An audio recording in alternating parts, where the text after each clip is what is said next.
नंदुरबार जिल्ह्यातील अक्कलकुवा तालुक्यातील मोलगी व आसपासच्या परिसरातील आदिवासी विद्यार्थ्यांना अक्कलकुवाकडे घेऊन जाणारी शाळेची बस दरीत कोसळल्याची घटना घडली।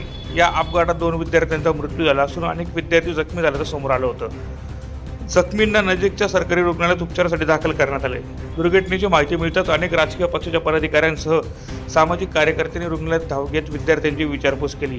अपघातानंतर बस चालकाविरोधात गुन्हा देखील दाखल करण्यात आला आहे। घडलेल्या अपघातानंतर सप्टेंबर महिन्यातच सदरच्या शाळेच्या बसची फिटनेस मुदत संपली असल्याचा धक्कादायक प्रकार समोर आला आहे। सदरचे विद्यार्थी चाळीसगाव तालुक्यातील मेहुणबारे येथील आदिवासी विकास विभागाच्या अखत्यारीत येणाऱ्या अनुदानित आश्रमशाळेची असल्याची माहिती देखील समोर आली आहे। बस चालक चाळीसगावचा माजी नगरसेवक असल्याने हे प्रकरण दाबलं जात असल्याची चर्चा देखील नंदुरबार जिल्ह्यात रंगली आहे।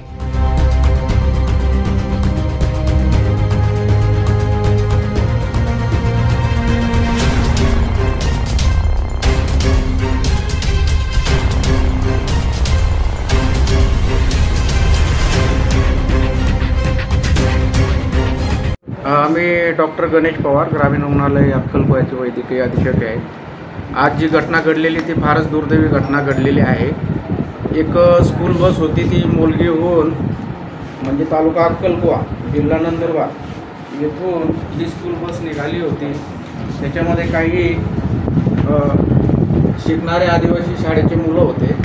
ते जय तुळजाभवानी अनुदानित आदिवासी आश्रमशाळा मेहुणबारे तालुका चाळीसगाव जिल्हा जळगाव येथे घेऊन जात असताना आमलीबारी घाट मोलगी येथे ही दुर्घटना घडली।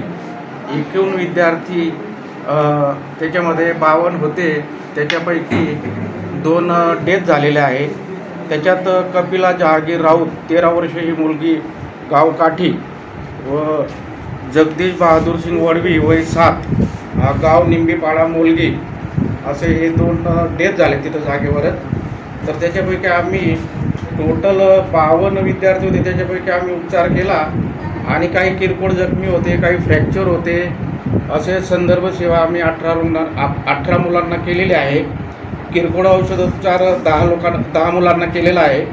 22 विद्यार्थ्यांना काहीच झालेलं नाही आहे आणि अशा प्रकारे आम्ही आमचा औषधोपचार केलेला आहे व आता परिस्थिती नियंत्रणात आहे। प्रतिनिधी सुरतान पावरा, माझा महाराष्ट्र न्यूज, धडगाव।